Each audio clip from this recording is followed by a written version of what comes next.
Olá a todos, meu nome é Ana Clara Marques, eu sou meteorologista, especialista em clima com foco no setor elétrico e faço parte do time de energia da Climatempo, onde trabalho diretamente com as empresas de distribuição, transmissão, geração e também comercialização de energia.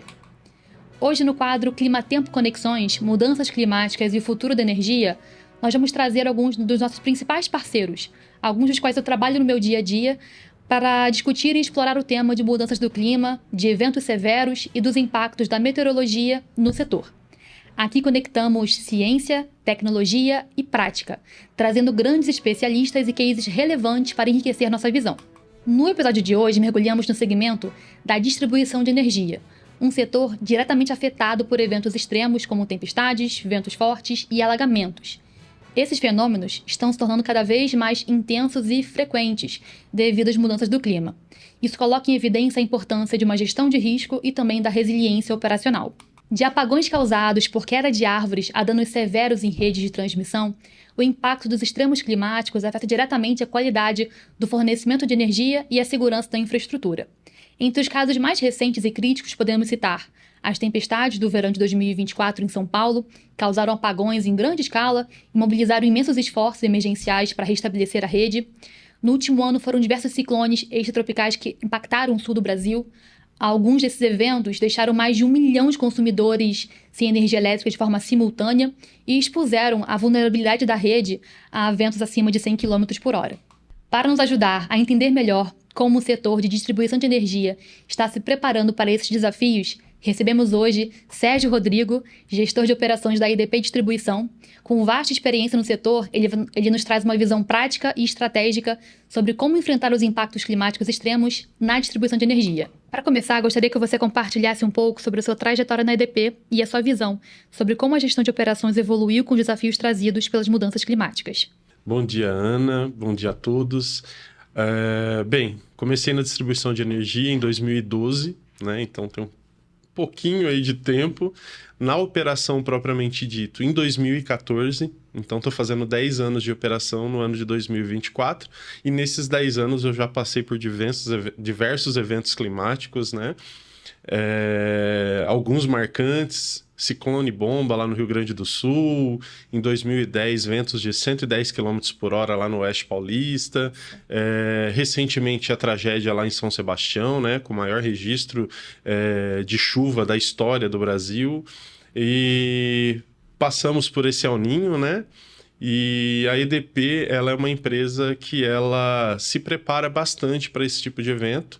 E juntos com os nossos parceiros, né, a gente vem trabalhando de maneira preventiva para que a gente possa alocar recurso de maneira estratégica, para que a gente possa se antecipar, para que a gente possa se preparar antes que o evento aconteça. Sabemos, é óbvio, né, que nem sempre as previsões acontecem por vários fatores, né, são várias variáveis aí, mas tendo a previsão, a gente já se prepara para o pior.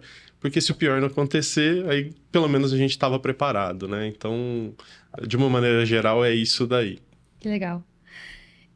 Você falou de eventos extremos que você passou, ciclone bomba, eventos mais severos de vento acontecendo. E eu queria te perguntar, como que esses eventos, como tempestades, ciclones, se eles têm impactado muito nesse dia a dia da operação em si, da IDP?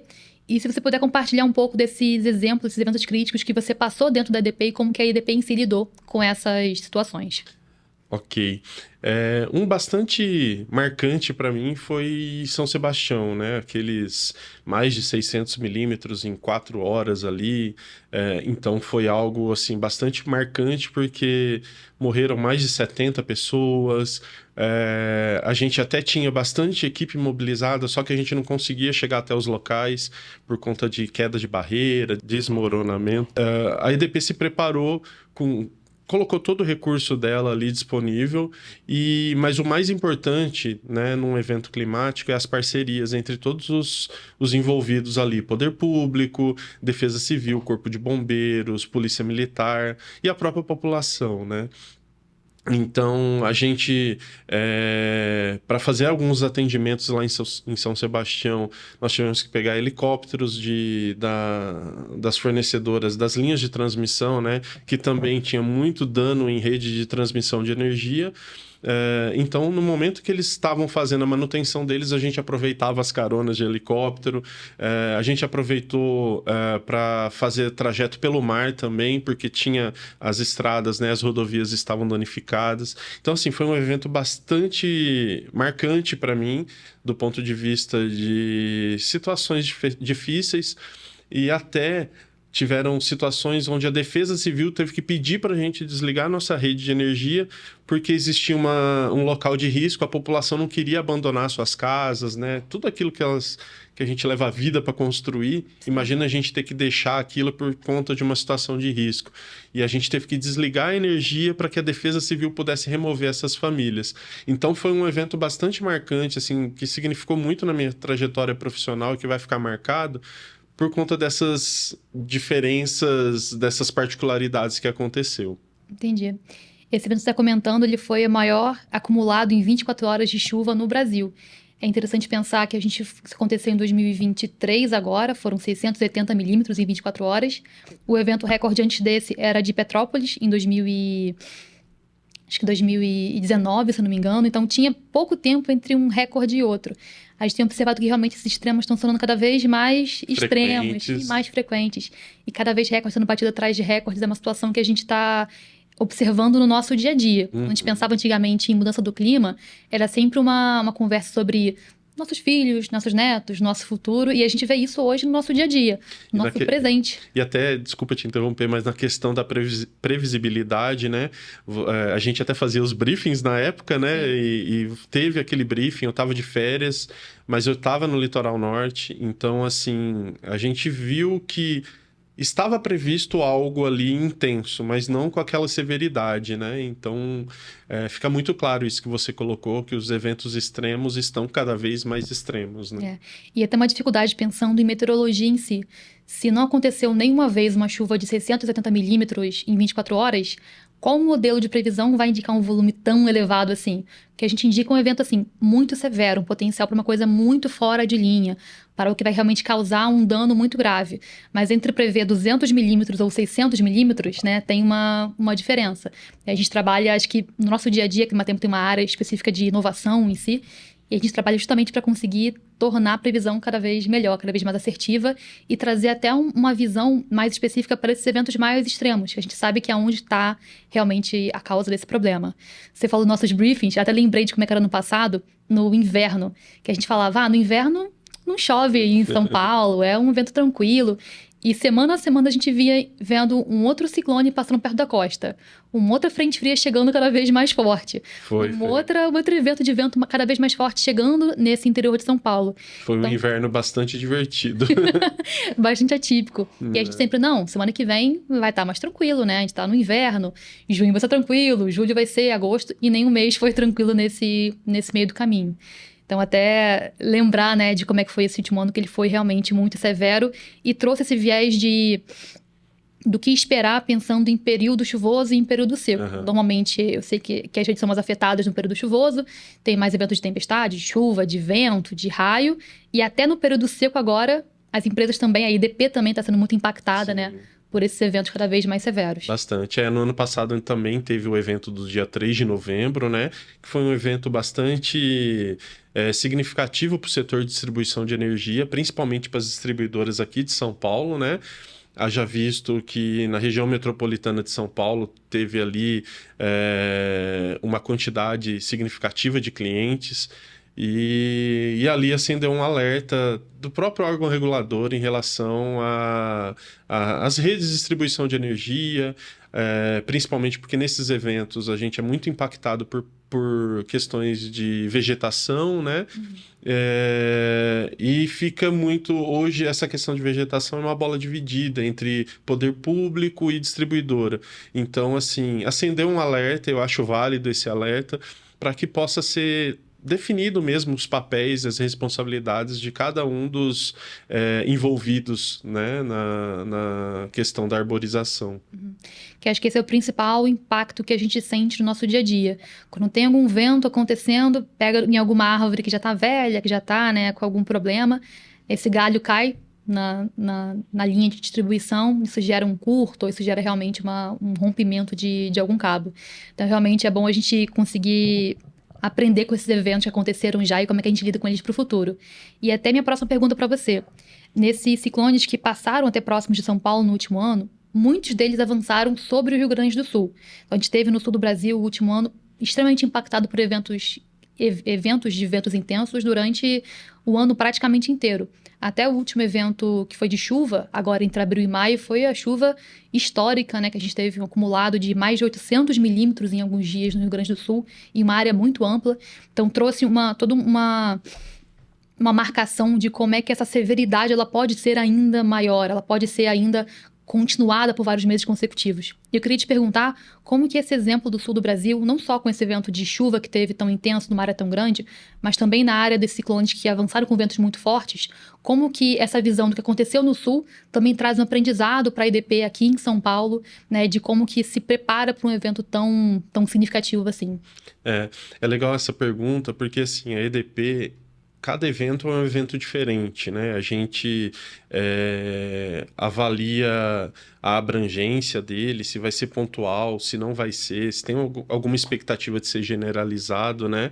E a gente atua muito na questão preventiva. Então, por exemplo, estamos passando por uma chuva agora e a gente já está se preparando desde sexta-feira da semana passada, com reuniões periódicas, ponto de situação, revisão de modelo meteorológico para avaliar se a chuva está perdendo força, se está ganhando força, se a previsão de entrada é no período da manhã, da tarde ou da noite, haja visto que à noite a gente tem uma dificuldade maior de mobilização de recursos.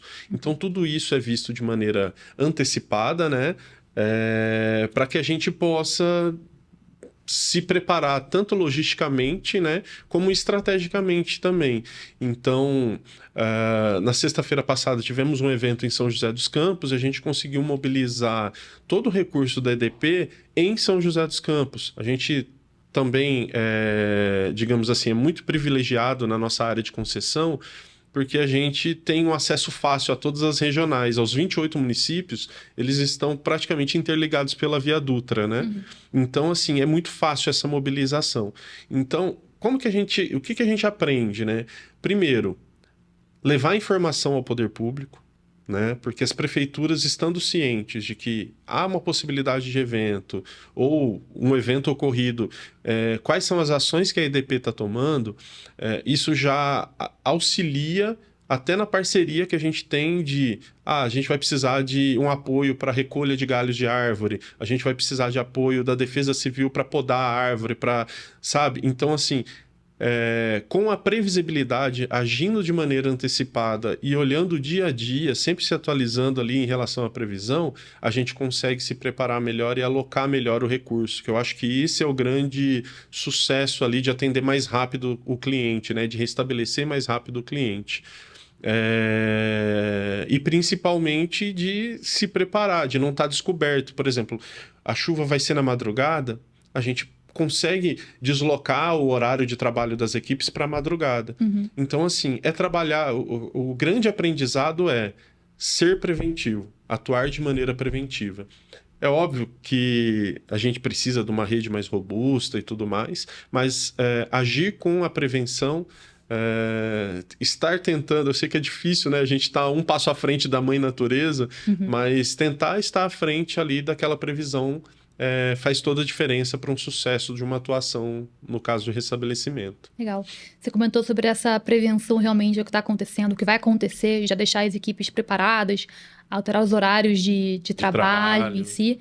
Eu queria te perguntar se você acredita que previsões mais precisas e ferramentas como sistema de alerta precoce, elas podem reduzir esse impacto operacional e melhorar em si esse atendimento ao cliente da EDP? Com toda certeza. Na verdade, a gente sabe que é uma dificuldade, né? A questão de ausência de dados suficientes para previsões e até para avaliar eventos já passados, né? A gente já conversou bastante sobre estações meteorológicas ali na área de concessão da EDP. Mas se a gente tivesse uma ferramenta que falasse para a gente, olha, essa chuva ela vai ter um impacto X ou Y, com certeza a gente atuaria de maneira mais eficiente ali e talvez poderia até minimizar ainda mais o impacto no fornecimento de energia para os clientes. Essa ferramenta até que você comentou sobre já prever aonde vai ter um impacto maior, é um dos projetos que a Climatempo trabalha atualmente. Já tem, acho que, uns 2 anos que a gente vem trabalhando com algumas empresas de energia sobre esse projeto, de como traduzir a previsão de chuva, previsão de vento, previsão de raio, em previsão de ocorrência, em previsão de impacto operacional, para conseguir direcionar não só para onde vai ter um impacto maior, mas qual é, de fato, aquele impacto maior. Porque a gente sabe que a chuva que cai em São José tem um impacto diferente da chuva que cai no litoral. O solo é diferente, a forma que absorve é diferente, né? A quantidade de gente que tem numa região também é diferente. As equipes são, né, diferentes em termos de quantidade para áreas diferentes. A gente tem, por exemplo, regiões da área de concessão que elas são predominantemente rurais. Então, aí o tipo de atendimento é um. Aí eu tenho regiões do tipo Guarulhos, né? Que é totalmente urbana e altamente... uma densidade populacional muito alta, com dificuldade, inclusive, de trânsito, né? De trajeto. Então, assim, essa ferramenta ela vai permitir que a gente tenha uma logística ainda mais assertiva. E aí, com isso, minimizar o tempo que o cliente vai ficar sem energia. Esse é um desafio grande, né? A gente tem trabalhado nisso continuamente, mas acho que para o futuro realmente vai ser o caminho que a gente vai seguir com as distribuidoras. Conseguir trazer essa informação de forma traduzida já para a empresa que a gente está atendendo. A gente começou na Climatempo como empresa de meteorologia. A gente não é mais só uma empresa de meteorologia, de uma empresa de tecnologia ligada à parte do clima. Então, como é que a gente consegue traduzir a informação realmente para as empresas e para a EDP especificamente? Conte conosco. Quais investimentos a EDP tem realizado para tornar a sua rede mais resiliente a esses eventos extremos? Quando a gente fala em eventos climáticos, né, o maior impacto que a gente tem na nossa rede de distribuição realmente é a arborização, né, a vegetação e também objetos lançados à rede, né, o que muitas vezes, dependendo do nível do evento climático, pedaços de folhas de zinco, né, da cobertura, né, de galpão, telha. A gente já teve vários tipos de objetos arremessados à rede, né, e isso o impacto é grande. Mas o principal é a arborização também. Então, assim, pensando na questão da arborização, a EDP ela investe fortemente num projeto que a gente chama Resiliência da Operação, Resiliência de Rede, desculpe, que a gente tenta blindar essas redes, ou seja, substituir as redes que são de cabo nu, né, cabo exposto, sem proteção, para uma rede isolada, que aí... Não que não vai ter um impacto, mas vai demorar muito para ter um impacto caso tenha contato ali com a vegetação. Então esse é o principal que eu acho que é o carro-chefe quando a gente fala em resiliência da rede de distribuição. Um outro tema bastante importante é a questão da automatização da nossa rede, né? Então hoje a EDP ela possui 86% dos seus clientes pertencentes ali a um sistema de self-healing. Então, tem um defeito na rede e o sistema se reconfigura para deixar só aquele trecho desligado, sem energia. E com isso, a gente minimiza muito o impacto, né, do fornecimento de energia dos nossos clientes. Então, num evento severo, a EDP ela tem tido um desempenho muito grande em relação ao restabelecimento dos clientes atingidos por aquele evento. Um exemplo disso é que em 3 de novembro do ano passado, a EDP foi um impacto, um tema bastante crítico ali, foi um evento bastante... O estado inteiro, né? O estado inteiro sofreu com isso, exato. 96% dos nossos clientes foram restabelecidos em menos de 24 horas. Então, fomos até bastante elogiados na ANEEL pelo nosso desempenho nesse sentido. No evento de sexta-feira agora, de São José do Rio Preto, desculpa, São José do Rio Preto não. No evento de sexta-feira agora, quinta-feira, na verdade, de São José dos Campos, em menos de 24 horas, 99,8% dos clientes da EDP já estavam restabelecidos em menos de 24 horas. Então, pelo conjunto, né, dessas ações, automatização da nossa rede de distribuição e aumento da resiliência dela com a implantação principalmente de cabos protegidos, de cabos isolados. Quando a gente pensa nesses impactos que você comentou sobre vento muito forte, dificilmente um vento forte ele rompe um cabo. O que acontece é que ele rompe uma placa e a placa voa em cima do cabo. Exato. E aí sim isso acaba causando alguma interrupção. E aí que a gente vê que essas áreas onde tem muitas coisas que podem ser levantadas pelo vento, né? Galho de árvore, placa, teto de construção, outdoor também. Tem cada vez que a gente recebe na Climatempo sobre quando tem um tornado, quando tem um downburst, né? Um evento muito severo de vento, que a gente vê que realmente os cabos em si eles estão prontos. Sim. Mas o que voa em cima dos cabos é o que provoca o que causa o dano, na verdade, são objetos, né, arremessados na rede. Um outro exemplo que está sendo bastante constante também, quando a gente tem aqueles prédios, aquelas construções, que tem aquela tela que fica protegendo ali, né? Poeira, né? Para poeira, exatamente. Ela, na maioria, hoje em dia é normal, nesses eventos climáticos, essa tela, ela voar e ser arremessada na nossa rede. E ela pode não desligar no primeiro momento, se ela estiver seca, mas a partir do momento que ela começa a molhar, ela fecha um curto, né? E aí isso daí pode romper o cabo também e, pior, né? Provocar um acidente com a população. Entendi. Bom, como as iniciativas de modernização, como por exemplo os smart grids, elas podem ajudar nessa redução dos impactos e nessa recuperação mais rápida do sistema? Então foi bem isso que eu tinha falado na pergunta anterior, né? A EDP, ela é referência aí no setor de distribuição de energia em termos de clientes pertencentes a uma transferência automática, a um self-healing, né? 86% dos nossos clientes, eles fazem parte de uma transferência automática. Então, isso faz com que, num evento severo, aquilo que a gente sabe que é dano estrutural, que vai precisar de equipe, que vai precisar, né, de reconstruir a rede muitas vezes, isso daí vai levar um tempo para ser atendido. Eu vou ter que mandar equipe, eu vou ter que mobilizar equipe pesada, eu vou ter que mobilizar dependendo vários tipos de materiais, né, poste, cruzeta, mas se aqueles clientes que não estão impactados por aquele defeito também estiverem desligados, não tem por que eles estarem desligados, né? Porque não está, digamos assim, o local do defeito não está abrangendo eles. Então, as transferências automáticas, elas são importantes para isso, né? Para a gente estar deixando desligado somente aquilo que precisa. E o cliente que não precisa estar desligado, a transferência automática vai pegar e vai suprir novamente o fornecimento dele, né, de energia por uma outra fonte. Então isso é muito importante, eu acho que é um ponto de destaque aí da EDP. Eu vim de outras distribuidoras, né, e em outras distribuidoras eu não vejo o patamar, né, de clientes em transferências automáticas que a EDP tem hoje. E ela tem, ano após ano, o investimento só aumenta nesse quesito também, né? Eu vejo isso não só como uma parte desses eventos mais severos, mais extremos, que podem causar danos, mas também com essas tempestades locais. Sim. Às vezes caiu em Taubaté, tem uma chuva muito forte, um vento muito forte, e o resto da rede não tem nada. Então, acho que até quando a gente tem essa queda da energia, esse ligamento automático, ele traz uma eficiência melhor para quem não sofreu aquele dano. Exato. Você tocou num ponto bastante importante, Ana, que é, por exemplo, eu tenho 2 cidades, né? Vamos colocar aí Taubaté e eu tenho uma cidade perto lá, Tremembé, por exemplo.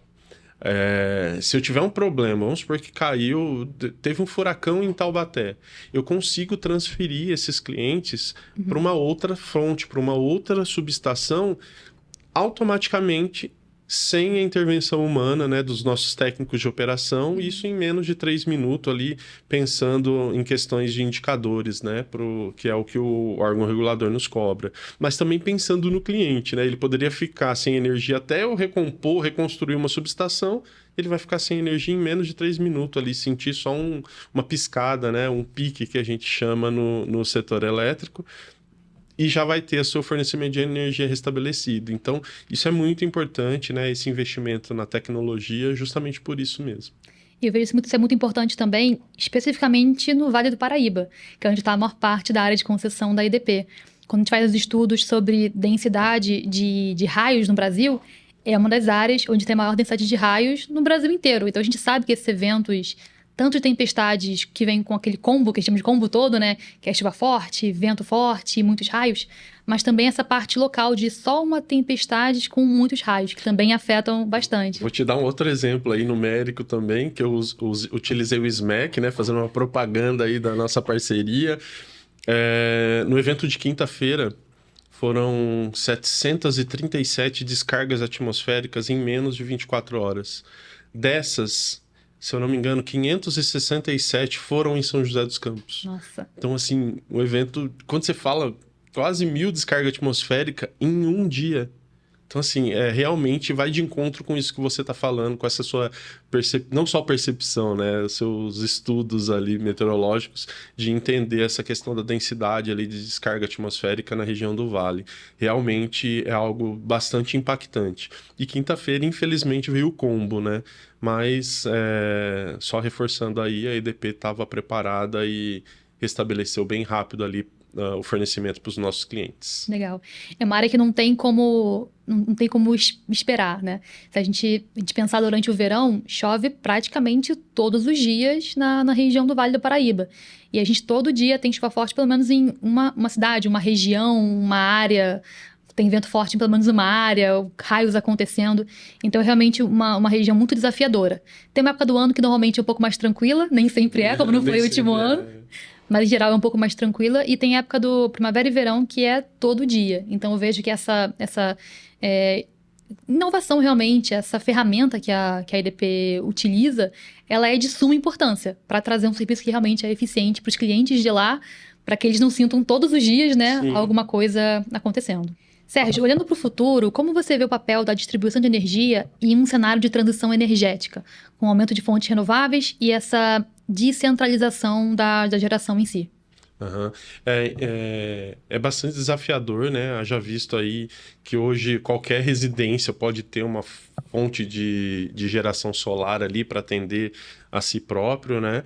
Então, isso é bom para o consumidor, né? É bom para a questão financeira, inclusive, dele ali, que vai estar gerando um abatimento na sua conta de energia, mas também tem um impacto, né, do eletricista que está trabalhando na rede poder sofrer, né, ter se não tiver as proteções lá no momento que está sem energia, que vai ter uma intervenção na rede, essa geração distribuída, por exemplo, tem que estar fora, né, não pode estar injetando energia na rede. Mas é um desafio muito grande, né? Porque a gente sabe que hoje em dia não dá para depender só do recurso hídrico, só de recursos de combustíveis fósseis, né? Nem devemos mais, né? Hoje em dia. E a EDP, ela quer ser líder nessa questão de transição energética, atuando desde a parte da geração, né? Como a transmissão e a distribuição de energia. Hoje, a gente tem bastante projetos de inovação tecnológica, onde a gente utiliza veículos 100% elétricos, né? A gente tem os caminhões 100% elétricos, viaturas 100% elétricas, e falando ali na distribuição de energia, buscando fontes somente renováveis para estar fornecendo energia para os nossos clientes. Então, mas eu acho que assim, o maior impacto, né, dessa questão da transição energética está mais na transmissão e na geração também. Mas na distribuição, é como eu te falei, é pensar em viabilizar mais parques solares, né, que aí a gente consegue distribuir energia, inclusive, para aqueles clientes mais distantes, de área rural. Então, e a EDP está muito forte nisso também. Temos, inclusive, uma área da EDP que viabiliza a geração distribuída, né? Então, assim, por mais que vai deixar de comprar energia da EDP, mas com certeza vai estar fornecendo melhor ali para o cliente e, com isso, cuidando do amanhã, né? Do que a gente vai deixar, né, para as próximas gerações. Então, a EDP, o slogan dela, inclusive, é Nós Escolhemos a Terra. Então, estamos juntos aí, imersos na transição energética de agora para os próximos anos. É legal pensar também nessa parte da otimização de recursos em si. Sim. As principais geradoras hidrelétricas do Brasil ficam na região norte, ficam ou no Pará, né, com Tucuruí, ou Belo Monte, no Pará também, ou no Rio Madeira, lá em Rondônia, ou então Tales Pires, de Mato Grosso também. E essa transmissão de energia que é gerada na região norte até aqui a região sudeste, que consome mais energia, ela tem uma perda também muito grande. Sim, exato. A gente conseguir gerar uma energia mais próxima da gente também diminui essa perda energética que a gente tem com essa transmissão, que apesar de ser boa, ela é muito longe, né? Uma região tem muitos milhares de quilômetros de linha de transmissão. Então, conseguir gerar um pouco mais perto onde ela está sendo realmente consumida traz uma eficiência muito grande. E é legal também, né, que hoje o sistema nosso... É muito bom que o nosso sistema interligado, nosso sistema nacional é interligado, né? Mas também gera alguns problemas, porque o fato dele ser interligado, algo que acontece no Nordeste ou no Norte, pode impactar o país como um todo, né? Haja visto, se eu não me engano, no ano passado, que a gente teve um apagão que... Agora eu não me lembro o nível, né, o percentual de carga que ficou interrompido, mas foi algo assim que eu nunca tinha visto na vida ali, Sim. pelo menos desde quando eu me conheço desde a época da graduação, né? Que a gente já tem contato, já tem um pouco mais de conhecimento disso. Foi no Rio Grande do Norte, eu em Curitiba, isso aí, faltou luz em Curitiba. Exatamente. Você vê que espalhou para o Brasil todo. Então, atuou lá o Esquema Regional de Alívio de Carga, né? O ERAC, e eu nunca tinha visto atuar em todos aqueles estágios que aconteceram. Então, foi bastante impactante. Se o sistema fosse melhor balanceado, né, com a geração mais próxima dos centros de carga, talvez não tivesse acontecido. Então, vai muito de encontro disso que você falou, né? Além das perdas que a gente tem ao transmitir energia. A gente tenta mitigar elas transmitindo em alta tensão, mas tem perdas, né? Então, sabe lá se essas perdas não poderiam alimentar uma cidade como um todo. Então, é bem colocado isso. Parece até que, em vez de meteorologia, você fez engenharia elétrica. Acho que tem tudo a ver a parte de meteorologia com essa parte da engenharia, porque a gente pensa realmente que os maiores geradores estão onde tem os maiores rios, né? Maior condição dessa geração acontecer. E é tudo na região norte, na região centro-oeste, e a gente consome ela aqui muito em São Paulo, no Rio, na região sul do Brasil, onde essa capacidade de gerar em si ela é um pouco menor. A gente tem sempre como deixar isso um pouco mais eficiente. Queria te perguntar também sobre essa parte da descentralização em si da geração, que a gente sabe que muitas pessoas hoje em dia têm sua própria placa solar instalada na sua casa, no seu teto, no seu telhado. E qual é o desafio que a distribuição em si tem para conseguir planejar se a pessoa vai precisar da energia que a distribuidora vai dar para ela ou se ela vai usar a própria energia? Como é que faz esse balanço entre uma coisa e outra? Porque se não tiver sol, a pessoa que tem a placa solar ela vai estar utilizando da distribuidora. Como é que faz esse balanço e essa integração e esse planejamento? Essa é a maior dificuldade nossa hoje, né? Justamente por isso o cliente ele tem uma demanda contratada com a distribuidora, mas ele, ao botar uma placa solar lá, a ideia dele é que lá na frente ele não tenha nada contratado com a distribuidora.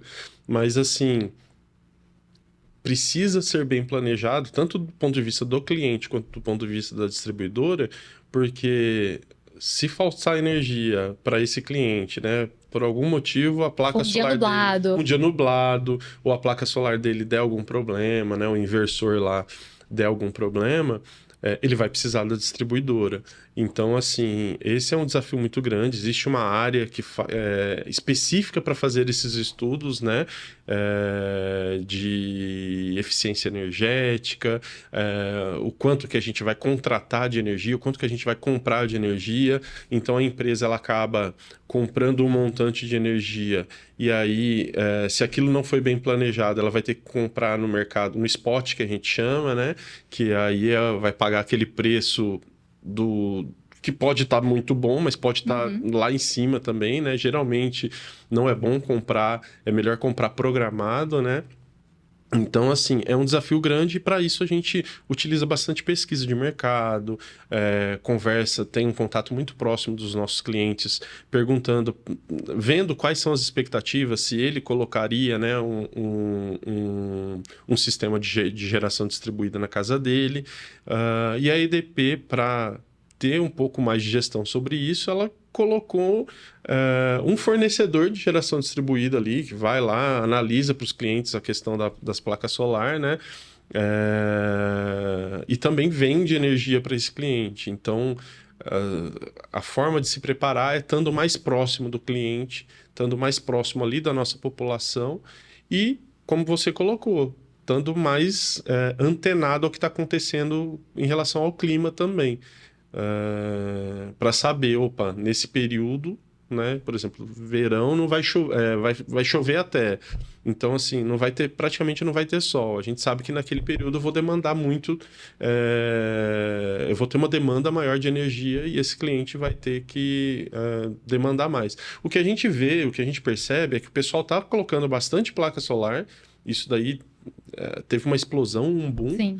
mas não tem reduzido a demanda de energia da concessionária, né? Inclusive, no verão, quando tem muita chuva e tudo mais, a característica do cliente nos surpreende às vezes, né? Que a gente fala, não, tá com pouca chuva, não vai usar ar-condicionado, mas o cliente ele já começa a ter alguns hábitos que é difícil de tirar. E hoje em dia também, quando a gente fala em utilização de energia, a gente acha que é só à noite, né? E não. Hoje em dia, o pico de energia não é mais às 9 horas da noite, que era quando tinha o chuveiro elétrico, é 3 horas da tarde, por conta do ar-condicionado, do comércio estar aberto. Então, assim, a EDP, ela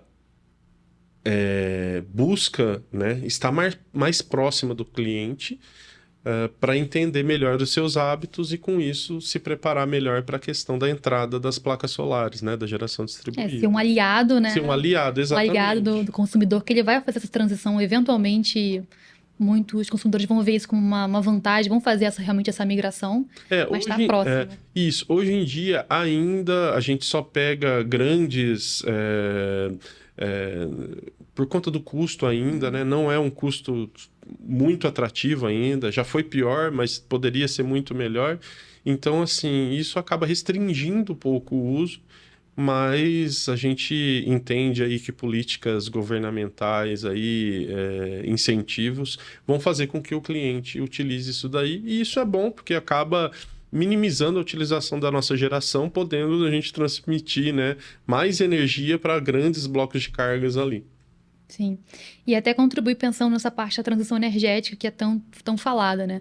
Se a gente tem esses picos de consumo à tarde e é quando a geração eólica não, solar, por exemplo, está nesse máximo também, a gente consegue reduzir esses picos, ligar menos térmicas, ligar menos dessas geradoras que consomem realmente ou a gás ou a outro tipo de combustível e gera menos dano em si ao ambiente. Ao ambiente. Meio ambiente. Sim, então é um auxílio, né, nessa transição que a gente pensa para o futuro. Com certeza. E é um auxílio também para a conta de energia do cliente. Demandando menos térmica, o custo da energia é mais barato e, com isso, isso é refletido na questão das bandeiras tarifárias da ANEEL para os clientes, né? Então, quanto menos térmica ser demandada, melhor para todos, né? Melhor para o clima, melhor para o meio ambiente, melhor para o bolso do consumidor. Sim.